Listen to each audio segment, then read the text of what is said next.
A UN Security Council resolution condemning Israeli settlement activity. The U.S. officially abstained, while the remaining 14 other members of the Security Council voted yes. The resolution calls for Israel to immediately and completely cease all settlement activity in the occupied Palestinian territory, including East Jerusalem. U.S. UN Ambassador Samantha Power said the U.S. would veto any resolution undermining Israel's security or imposed a settlement to the conflict. She said the resolution voted on today did not meet the requirements for a U.S. veto. It is because this resolution reflects the facts on the ground and is consistent with U.S. policy across Republican and Democratic administrations throughout the history of the State of Israel that the United States did not veto it. Minutes after the vote, President-elect Trump tweeted out, and I quote, "As to the UN, things will be different after January 20th. The vote on the resolution, which was sponsored by Egypt, was supposed to take place yesterday.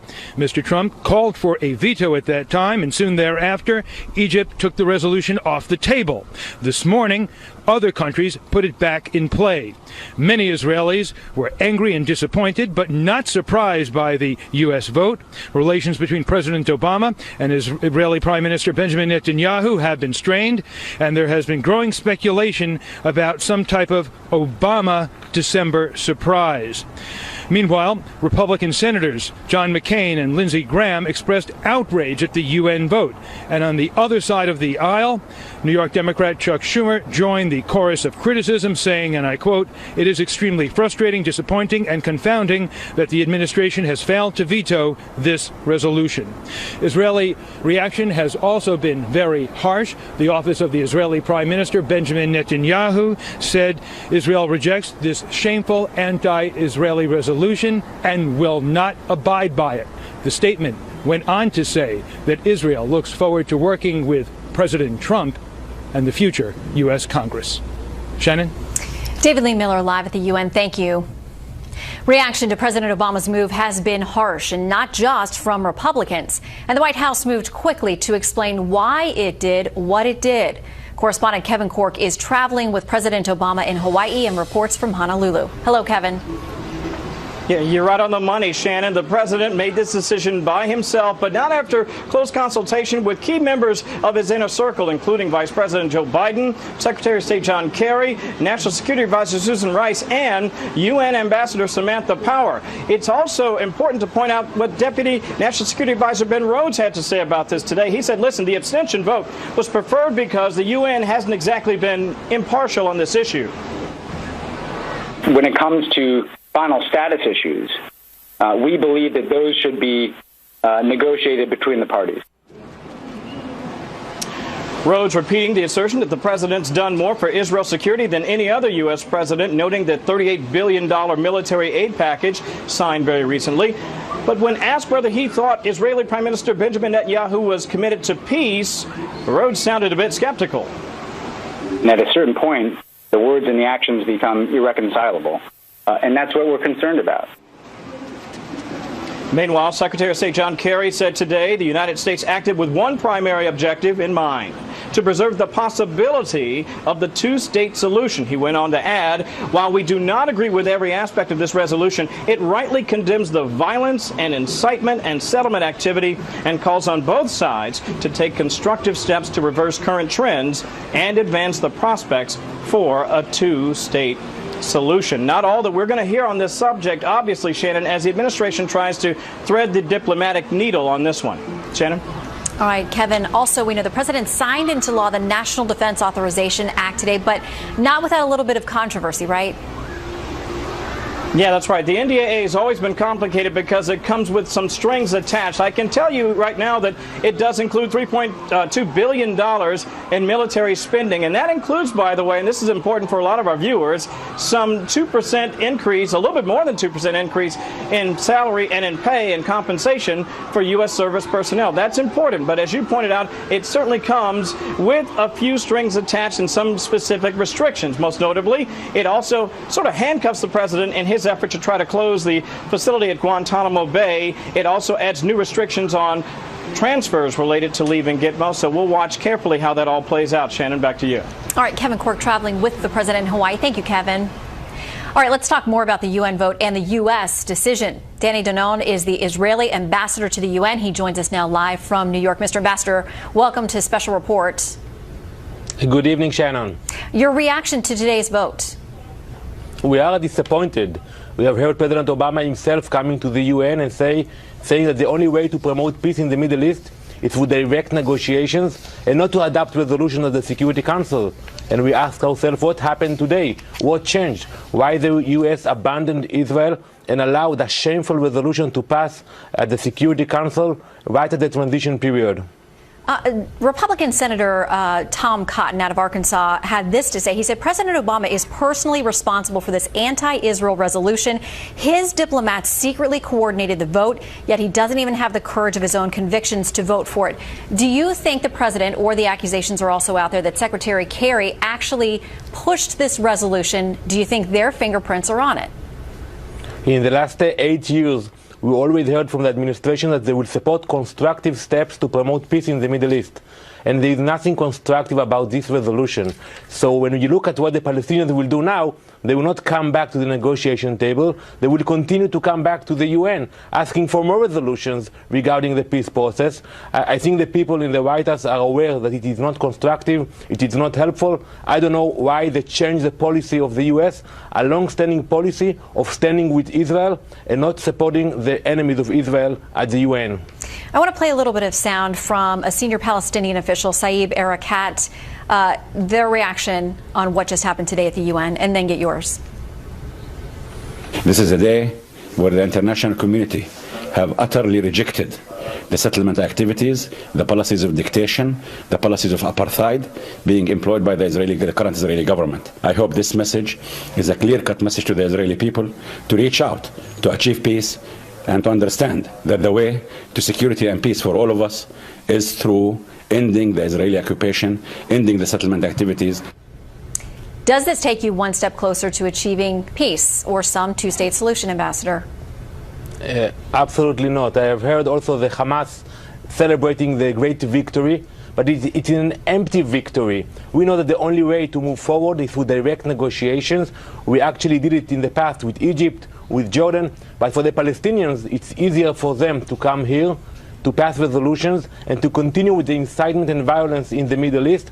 It will not bring us anywhere. I think the people in the administration are aware of that, and the people who voted today, they knew they're voting for an empty, meaningless resolution. Well, and I understand the Prime Minister's office has said that Israel does not intend to comply with it. My understanding also of the resolution is that it doesn't contain sanctions for Israel. So where do we go from here? Well, now actually the Palestinians will continue to come back to the UN, to international organizations, and they will try to have another resolution against Israel instead of coming to the negotiating table. So if somebody actually wants to promote peace in the Middle East, it is through direct negotiations. We welcome President-elect Trump's statement that he said that the only way to promote peace is to have both sides sitting down and negotiating, not through the UN, which we know that is so biased and it's obsessed about Israel. Look what's happening now in Syria. And they're focusing on Israel, telling us, the Jewish people, we cannot actually build and pray in Jerusalem. It is outrageous, Shannon. Ambassador Danny Danon, we appreciate your time today, sir. Thank you. Thank you very much. The reversal on Israel is not the only foreign policy item causing an uproar tonight. Correspondent Peter Ducey is in West Palm Beach, Florida, on the evolving relationship between Donald Trump and Vladimir Putin. A Christmas card from the Kremlin arrived today, and there was no mention of the increasing tensions over nuclear arsenals. Instead, Russia's President Putin wrote to America's next president, Donald Trump, in a letter dated last week, that his holiday wish is that after inauguration, the two nations can, quote, take real steps to restore the framework of bilateral cooperation in different areas, as well as bring our level of collaboration on the international scene to a qualitatively new level. Mr. Trump says that was a nice letter, and that, quote, I hope both sides are able to live up to these thoughts and that we do not have to travel an alternate path. The cordial nature of both letters is confusing, since an MSNBC anchor said she spoke to Mr. Trump this morning using new press secretary Sean Spicer's cell phone, and he took a much more aggressive posture. Let it be an arms race. We will outmatch them at every pass. and outlast them all. And outlast them all. The back and forth between former Cold War foes began yesterday. We need to strengthen combat capability of strategic nuclear force. A Trump tweet quickly followed where he pledged, quote, the United States must greatly strengthen and expand its nuclear capability until such time as the world comes to its senses regarding nukes. Putin's response to that was passive, saying at a press conference today he wasn't surprised. Mr. Trump, there is nothing new here.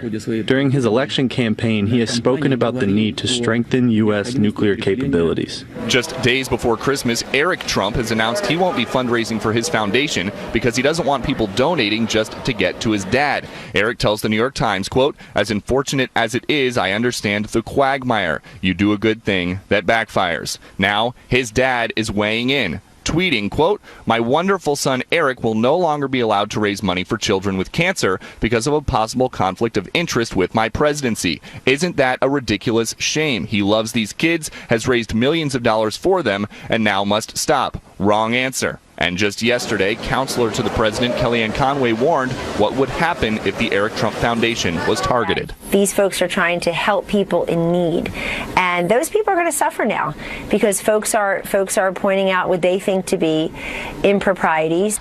The world's most famous golfer joined the world's most famous golf course owner for a round of golf today. Tiger Woods, who lives nearby in Jupiter, asked to play 18 with the president-elect. We're told the two ditched golf carts and walked Mr. Trump's course, and were out there for about 5 hours. Shannon? Peter Ducey in Florida, thank you. President Obama has promised a smooth and efficient transition to the incoming Trump administration. But from President Obama's enacting new regulations that ban new offshore drilling to President-elect Donald Trump's meddling in foreign policy, it appears both sides are making life a little bit difficult for each other. Correspondent Rich Edson tells us how from the State Department tonight. On the surface, a coordinated, respectful transition of immense power. President Obama, who by the way, I've gotten along with so well. No. He's really doing great. He's been so nice. It's just been a few days since I last talked to the president-elect about a whole range of transition issues. That cooperation is going to continue. However, the Obama administration is constraining its predecessor, and President-elect Donald Trump is already setting and confusing U.S. foreign policy the month before his inauguration. At home, President Obama banned drilling this week in hundreds of millions of acres of the Arctic and Atlantic Oceans and used a 1953 law to ensure a more difficult process for the next administration to reverse that prohibition. The current president also dismantled a dormant immigration registry system liberals feared the incoming president could have used to fulfill a campaign promise and ban immigrants from certain countries. Things are going to happen like you haven't seen happen in many, many decades. For his part, the next president is already reshaping American foreign policy. The president-elect criticized the Central Intelligence Agency for determining Russia had interfered in the U.S. election and blamed the outrage on bitter Democrats. Russia's president joined him in that opinion. In my opinion, it is humiliating. One must be able to lose with dignity. Mr. Trump also accepted a phone call from Taiwan, angering China, and he's further threatened China over its trade and economic policies. While the president-elect has called for Congress to increase spending on the U.S. military, he also declared on Twitter that the country must greatly strengthen and expand its nuclear capability. Then, President-elect Trump interfered with an Obama administration vote on a United Nations Security Council resolution criticizing Israel. Trump urged the U.S. to vote against it, and Israel reportedly enlisted the Trump transition team to pressure the resolution supporters to drop the Egyptian-sponsored measure. And the president-elect is looking further beyond that, already speaking with Egypt's president regarding negotiations on a Middle East peace process. President Obama finishing his term while the president-elect Donald Trump looks forward to his is an explicit demonstration to the world at how much U.S. policy has changed because of this election. Shannon? Rich Edson from the State Department. Thank you, Rich. The FBI and Homeland Security Department are warning law enforcement officials about ISIS calls for attacks on U.S. houses of worship over the holidays. Fox News is told the posting made mention of a number of specific churches. We're not told how many or which churches were mentioned by ISIS. Fox is told there remains no specific credible threat to the homeland. The current threat is described as in line with standard rhetoric from ISIS. The Tunisian man suspected of driving a truck into a crowd of Christmas shoppers in Berlin Monday is dead tonight. Anis Amri was killed in a shootout with police in Milan, Italy. German Chancellor Angela Merkel, under enormous pressure over her open-door immigration policy, is ordering an investigation about how a suspected terrorist could elude detection both before and after the attack. Donald Trump is tweeting about it, calling it a purely religious threat, which turned into a reality. Senior Foreign Affairs correspondent Greg Palcott has the latest from the German capital. Gunned down and killed on a street in a suburb of the Italian city of Milan, the man thought responsible for the deadly truck attack in Berlin, Germany, Monday night. 24-year-old Tunisian man Anis Amri, seen in a video posted by ISIS just hours after his death, pledging allegiance to the terror group, somehow made his way from Berlin to southeast France and then by train to Turin in Milan, Italy, a trip of some 600 miles. All the while, he was the most wanted man in Europe. In fact, he was only caught by a routine Italian police street patrol. When he was asked for identity papers, he refused and shot the police, injuring one. They fired back with deadly aim. The state police reacted, and the person who attacked our officers was killed. The Milan shootout triggered an instant firestorm of recriminations in Berlin. Despite police surveillance and tightened borders, how he could have moved around so easily, and how he was able to stay in Germany for 18 months before the attack while under suspicion.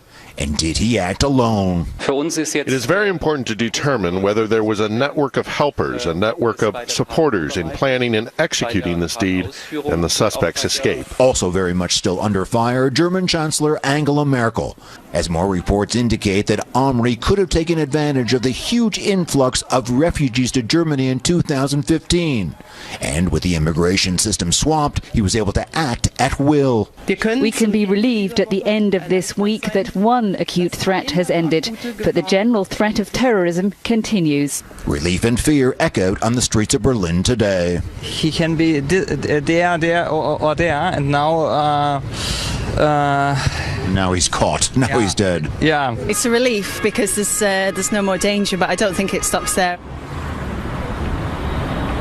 In fact, German officials tonight say they remain on high alert and the investigation remains open, which means we could be seeing more raids like the one police staged at a mosque which they believe Amri attended. This, as the outstanding questions remain and the unanswered threats also are out there.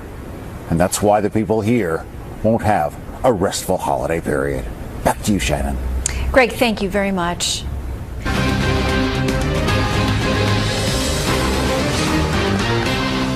The FBI is investigating a breach of security at the Federal Deposit Insurance Corporation that happened back in 2010. Two sources close to the investigation tell Fox News forensic analysis of the hacking suggests it was a Chinese state-sponsored operation. A separate government official says the chairman of the FDIC publicly acknowledged the breach in congressional testimony in July. China appears to be preparing to put surface-to-air missiles on islands in its disputed territories for the first time. U.S. officials tell Fox News the missiles have been moved from the mainland to the South China Sea. It would be the latest move from an increasingly aggressive China since President-elect Donald Trump took a congratulatory phone call from Taiwan's president, raising questions about the long-standing U.S. One China policy. It appears President Obama and the U.S. will not be directly involved in the fate of Syria. Russian leader Vladimir Putin says Moscow, Iran, Turkey, and Syria will hold peace discussions in January. Putin says the next step is a nationwide ceasefire. The State Department says the U.S. will continue working with its partners toward that goal.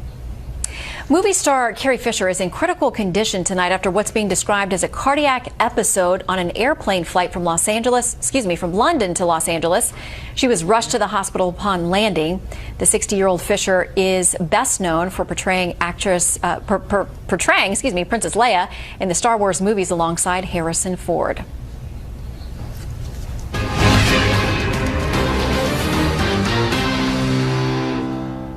Tonight, we wrap up our series on the first 100 days of the Donald Trump administration with a look at how the president-elect intends to help people with child care and elder care. Correspondent Alicia Acuna has the story from Reno, Nevada. Single mom Sarah O'Grady of Nevada can't afford traditional daycare for her two children. I'm what we call the working poor, I guess you could say. She relies on a patchwork of family and babysitters, a reality that hit her while on the phone with her mother. I never see my kids. I'm at work constantly, 12-hour days. I'm like, is this really what it takes to have to be able to take care of my kids? And she's like, yep. He will focus on making quality childcare affordable and accessible for all. President-elect Trump's proposed Affordable Child Care and Elder Care Act would guarantee 6 weeks paid maternity leave for mothers who don't already get paid leave from their employers. It would offer dependent care savings accounts that roll over year to year so people could start setting aside money before they even have children. Those under a certain income ceiling could deduct child care expenses up to a certain amount. Same for stay-at-home parents. For low-income families, the government would provide spending rebates through the Earned Income Tax Credit. To make all this happen, Tax Foundation economist Alan Cole says it would require a lot of money and a rewriting of the tax code. I could see this proposal running at least $500 billion in 10 years, and maybe closer to $1 trillion, depending on what things get included. And they may have to scale that back because they might think that's too much to cost the Treasury. There are investments in human capital. There are investments in allowing parents to go to work and obtain self-sufficiency. Marty Elquist works for the Children's Cabinet, a nonprofit in Nevada. The state ranks 47th overall for child well-being, according to researchers at University of Nevada, Las Vegas. A mom who makes the median income in the state of Nevada with an infant and a preschooler would have to spend 54% of her income just to pay for childcare. While parents we talk to and the experts say they are hopeful for the improvements promised, today the fact remains childcare in this state and many others is more expensive than college tuition. The other part of Trump's proposal addressing the seemingly insurmountable expense of elder care. For example, Colorado is expected to see a 68% increase in the 65-plus population between now and 2030, according to a report prepared by the Keystone Policy Center. He wants dependent care savings accounts for this purpose as well. And Trump proposes a pre-tax deduction limited to $5,000 per year for elder care costs. Until Trump's plan takes shape, it's a bit of a holding pattern for those in the business of care. Those of us that are in the operational side of the business are a little reluctant to invest too heavily, not knowing what lies ahead. Nancy Schwam, Chief Business Development Officer of Vivage, which runs senior living communities, says one of her company's biggest issues right now is labor. The average age of a nurse in Colorado is 50, and only 5% of nurses go into long-term care. When people come to us, this is their home, and so all the services that they need, from doing laundry to cleaning their room, those all require workers, and our biggest cost center is our labor force. It's not easy being a caregiver. No. Karen Brown left her career to become a family caregiver. Her mother saved significantly, but round-the-clock care following a stroke shattered the nest egg.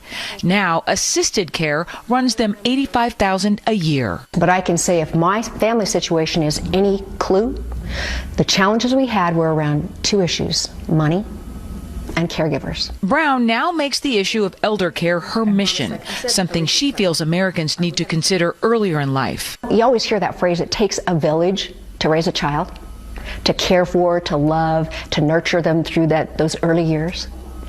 I actually say it takes a village to care for an aging person in the last chapters of their life. Over and over, those in childcare and elder care say it's expensive and complex because it requires humans. It's not something you can automate.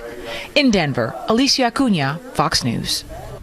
And you can watch all 15 parts of the series on our show homepage, foxnews.com/special report. Now, some good news on this night before Christmas. Religion correspondent Lauren Green shows us how some folks are working very hard to make sure some kids going through an incredibly tough time have a good Christmas. For thousands of Christian refugees fleeing the scourge of ISIS terrorists and civil wars, Christmas will come with sadness and hardship. Many have lost their homes and their way of life. But one organization is trying to make a positive difference. We're giving them a Christmas, the children, giving them a Christmas that the way it used to be before they were either displaced or refugees. The program is called Christmas for Refugees, which has given thousands of children a taste of a Merry Christmas. These images from last year's celebration projections show how just for a few hours, children whose lives have been changed forever through war and strife can still believe that Christmas means something good and pure. In the basement of an undisclosed local church, they sing songs, eat a meal, even get a visit from Santa. And at the end of the party, they each go home with a bag of food and gifts. Many of these children had iPads and went to private schools. Now they are sitting with the entire family in one room, often in a tent, no transportation, no school, no nothing, without hope, without a future, and with much of their homes, particularly those in the Nineveh plain, destroyed. And what we are trying to do is to give them a little hope, to bring Christmas back to them the way it used to be for them before this devastation happened to the Christian community in the Middle East. This year, the program will help about 6,000 children in displaced areas, including thousands in northern Iraq. Most of them will never be able to return to their homes because they have none to go back to now. Most are destroyed and looted. But the program helps give them hope that regardless of where they are, it is still Christmas. In New York, Lauren Green, Fox News. Stocks were up today. The Dow gained 15. The S&P 500 finished ahead 3. NASDAQ picked up 15. For the week, the Dow was up about a half percentage point. The S&P 500 gained a quarter point. NASDAQ also gained a half. Well, Donald Trump goes nuclear again, and supporters of Israel are not far behind. We'll get reaction from the panel when we come back.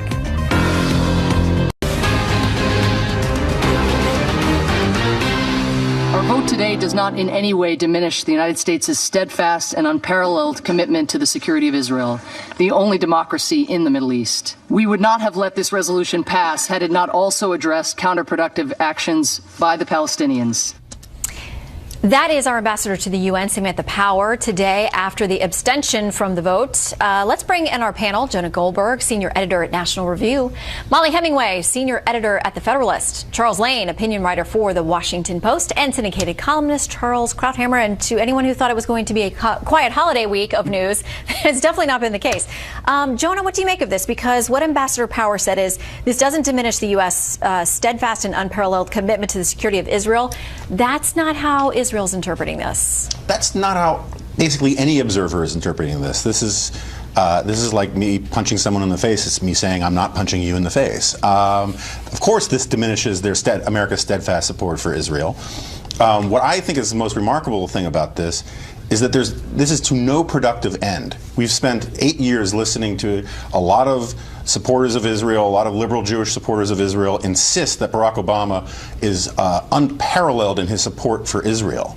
And he's going out the door, flipping a middle finger to Israel for no apparent purpose. And if you listen to Ben Rhodes, you will listen in vain for a coherent answer to why they're doing this. And I think what this does is reveal that all along the rhetoric and posturing towards Israel concealed where their emotional heart is, which is they've always thought this was about the settlements, and this is a way to, and they held off doing this earlier because they knew it would hurt Hillary Clinton. Now that Hillary's gone, they're doing it simply out of spite and out of a sense of sort of emotional commitment to screwing Israel. Yeah, and to be clear, we are one of the few who had veto power over this, so it never went anywhere at all. And the U.S. Affirmatively chose not to do that. We do have a little bit of audio from the phone call with Ben Rhodes this afternoon explaining what had happened and why. Here's a bit of that. The Israeli government wants the conversation to be about anything other than the settlement activity. We've been warning President Obama and Secretary Kerry publicly and privately for years that the trend line of settlement construction and settlement activity was just increasing Israel's international isolation. And while a lot of people would argue this resolution also isolates Israel, I mean, moves to that end. Yes, and this, if anything, gives false hope to Palestinians. This doesn't actually change our policy. It won't change in a few weeks. We'll have returned to what our position of strong support of Israel has been for 40 years. But it'll give false hope to Palestinians. They will think that this gives them claim to something. It could lead to more violence. And showing this kind of moral cowardice and abstaining on this vote, not supporting this democracy, is a perfect coda to 8 years of foreign policy bungling and impotence. Well, we got this tweet, of course, today, Chuck. I know you're not surprised. There is a tweet from Donald Trump saying, as to the UN, things will be different after January 20th. It's something that Israeli leaders are embracing and celebrating and noting in all their reactions to this vote today.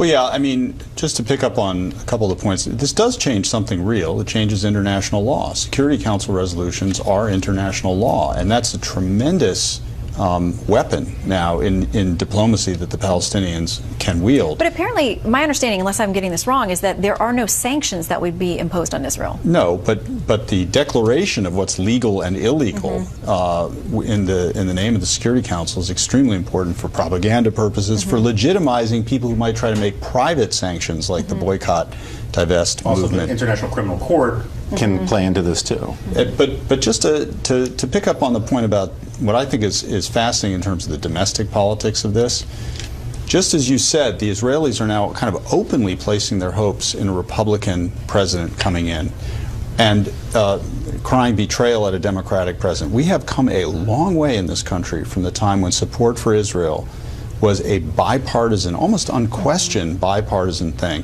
And now you are seeing not just a split between the parties, but you will soon see a split within the Democratic Party that will be provoked by this step. Because President Obama has thrown, and John Kerry have thrown their weight behind the voices that have been insisting for a long time within the Democratic Party for a tougher, quote-unquote, policy on Israel that will put a lot of pressure on the pro-Israel forces within the Democratic Party, some of whom have been heard from, such as Chuck Schumer, Ron Wyden, Sherrod Brown in the Senate today. And we just got something in from Congresswoman Debbie Wasserman Schultz, formerly of the DNC, heading up the DNC. She said, I condemn in the strongest of terms the United Nations Security Council's passage of what she calls this one-sided anti-Israel resolution, as well as the United States' reckless abstention. So bipartisan condemnation, Charles. What happened today is that the United States joined the jackals at the UN. That was a phrase used by Pat Moynihan, the great Democratic senator, the former U.S. ambassador, who spoke for the United States standing up in the UN and to resist this kind of disgrace. To give you an idea of how appalling this resolution is, it declares that any Jew who lives in the Jewish quarter of Jerusalem, the Jewish quarter inhabited for 1,000 years, is illegal, breaking international law, essentially an outlaw, can be hauled into the International Criminal Court or into national courts in Europe, which is one of the consequences. The Jewish quarter has been populated by Jews for 1,000 years. In the War of Independence in 1948, the Arabs invaded Israel to wipe it out. They did not succeed, but the Arab Legion succeeded in conquering the Jewish quarter. They expelled all the Jews, they destroyed all the synagogues and all the homes, and for 19 years, no Jew could go there. The Israelis got it back in the Six-Day War, and now it's declared that this is not Jewish territory. Remember, it's called the Jewish quarter, but it belongs to other people, and any Jew who lives there is an outlaw. That's exactly what we supported.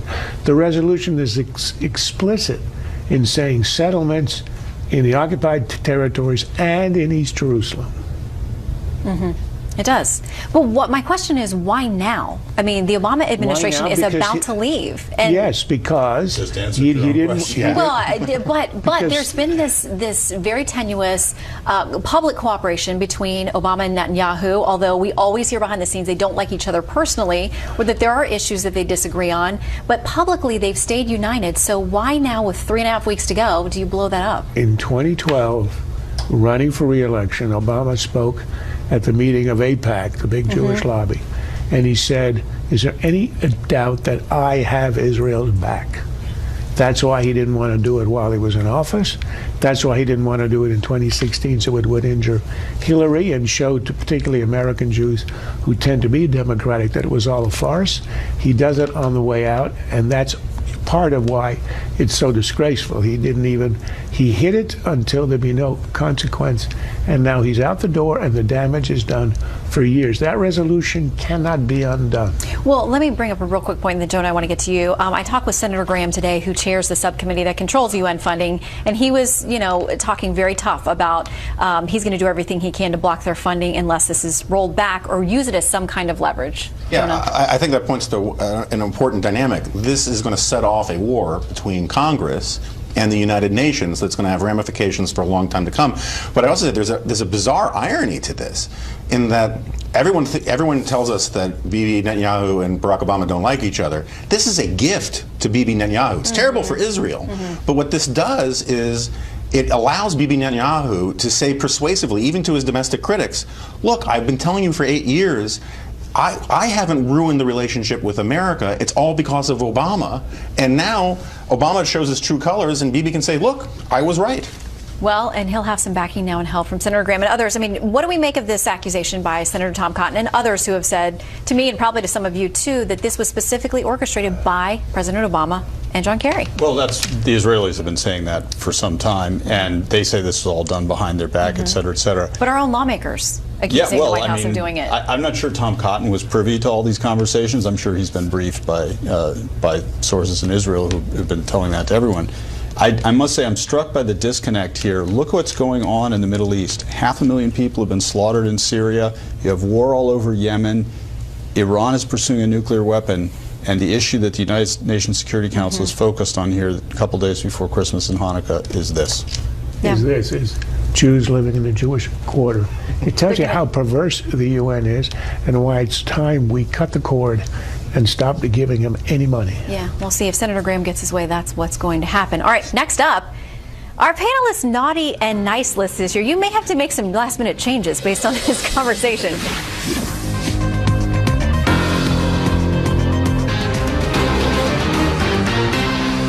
It's a contest of ideas as to which direction to take the party. After every single loss, the political party that loses, they go and they do a retrospective. What happened? Where did we make a mistake? Did we do wrong?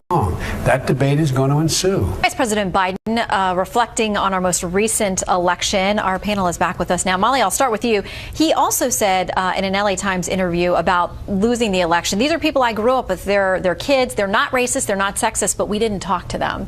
So some, analysis going on. Yeah, people give Joe Biden a really hard time for his ethical lapses and not being the brightest bulb in the Christmas tree. But this is a guy who won Senate 16 times. He won the Senate seat 6 times, and his political instincts are on point. Democrats should listen to him. It's totally fine if Hillary Clinton needs to cling to conspiracy theories in order to get out of bed in the morning, but that's not a good plan for the rest of the Democratic Party or the media. There needs to be a lot of reflection. I think his point about the inability to communicate with the working class voters is something that Democrats should heed and stop clinging to these conspiracy theories about Russia or Comey or the Electoral College being the source of all their problems. If they want to regain the presidency, legislatures, state legislatures, governorships, they have to take a real hard look at themselves about how they've lost the people. Okay, with that in mind, what does the group of people running for the DNC chair, or the handful that we have left, say about where Democrats go and how they move forward if they're trying to avoid some of those pitfalls? Chuck? Well, I mean, of course, one of the front runners is Keith Ellison, who's associated with the Bernie Sanders wing of the party, and who is considered very controversial, in part, fairly or not, because he is African American and a Muslim, and there are people within the party who feel that, even though there's nothing inherently wrong with that, that's potentially... I think there are specific statements, though, and things that he's made that are... And the past association with Louis Farrakhan. Right, it's not just those characteristics or those things. And you love the UN vote today. And so Keith Ellison has become, for better or worse, the sort of focal point of a lot of controversy within the party about the direction of the party. I would say that, when you really think about it, if 100,000 or so votes had gone the other way, which they easily could have, we wouldn't be having this conversation. There would be no soul searching going on in the Democratic Party. And so it's worth remembering that the Republicans had their autopsy at the end of the last election that said go this way. They went the opposite way and they ended up winning the election. Yeah. So, kudos to Joe Biden for being introspective, but it may not in the end amount to very much. All right, I want to make sure that we get to all of your naughty and nice, because we've asked you to give us the year-end decision on this. And Jonah, we'll start with you. We'll go through all of your naughties first. Okay, so my naughty, I rarely go with sports on the show, but it is Colin Kaepernick, the football player who decided to set a bonfire of arrogance and asininity almost all year long, whereby he denigrated America, denigrated police officers, praised Fidel Castro, and yet couldn't even be bothered to vote. He did damage to his sport, he did damage to his reputation, and he behaved badly on almost every front, and he gets a piece of coal in his I was going stocking. to say, lump of coal, apparently from Jonah. Molly? I'm going to go with Lena Dunham, who recently said that she wished she'd had an abortion so that she could have good feminist credibility. In addition to how monstrous that notion of killing your unborn might be, it really speaks to sort of all these celebrity idiots, these facile people who think their voices are worth listening to when in fact they're actually just turning off a whole host of voters. Chuck? Well, I don't see how you could pick anybody other than Vladimir Putin to be the naughtiest person of the year. I mean, well, it's bad enough that he stole a bunch of emails from the Democrats, but much more consequentially and much worse, his performance on the international stage, helping the massacre in Aleppo and other things, continuing the occupation of Ukraine, I guess kind of goes beyond naughty. Well, and taking himself Crimea. Yes, as a that's little part of the extra prize. Ukraine, yes. Yeah. Okay. Charles. Well, especially today, I have to go with Barack Obama. I know it's not surprising. Surprising that the president tops Charles Krauthammer's naughty list for 2016. The guy's got 8 years to enact his agenda. He twice wins, so he's got 2 mandates. And yet at the very last minute, when he's lost his legitimacy, when he's a lame duck, he leaves last-minute landmines behind, things he could never have done when he was still an active politician, in the sense that he had to protect himself or the party. He shuts down the Arctic and the Atlantic for oil and gas drilling, exploration, then he stabs Israel in the back just as a coda. So I give him the lump of coal, and he's sort of retire it for the next 8 years. The lump of coal will help him to light the fires during his years of civilian life. He's not a fan of coal, as we've come to learn over the last 8 years. That's all right, true. Now we must briskly get through our nice list. Jonah? Okay. In distinction from Colin Kaepernick, I picked Vin Scully, who was for 67 years the voice of the Dodgers. He retired as gracefully and as generously and as with much class as any public figure has left the public stage that I can ever think of, and that was a nice note in an otherwise pretty ugly year. Molly? This one pains me a little bit as a St. Louis Cardinals fan, but I think we have to give props to the Chicago Cubs, who did such a good job. This was a year that was very politically divisive, and they gave us such a good season of baseball, and that World Series was one for the ages. Chuck? In a year when the epidemic of opioid addiction and abuse was a huge tragedy across the country, the Center for Disease Control and Prevention and its head, Tom Frieden, took a forthright stand in pushing doctors to completely reevaluate the way they prescribe these medications. I think it's a good policy that may save lives. And our final 30 seconds to our own Dr. Krauthammer. This is the Vin Scully of politicians. David Cameron. He loses a referendum. He goes to the Queen. He offers his resignation. She accepts. He leaves the Parliament. He returns to private life. He leaves no landmines behind. As you can see, I'm still obsessed. That's the way you're supposed to do it. If only we had a queen. Well, I'm not sure the U.S. is ready for the monarchy, but we do enjoy following the one across the pond. Okay, we fought a revolution over that. That is it for the panel. A special holiday message for you up next.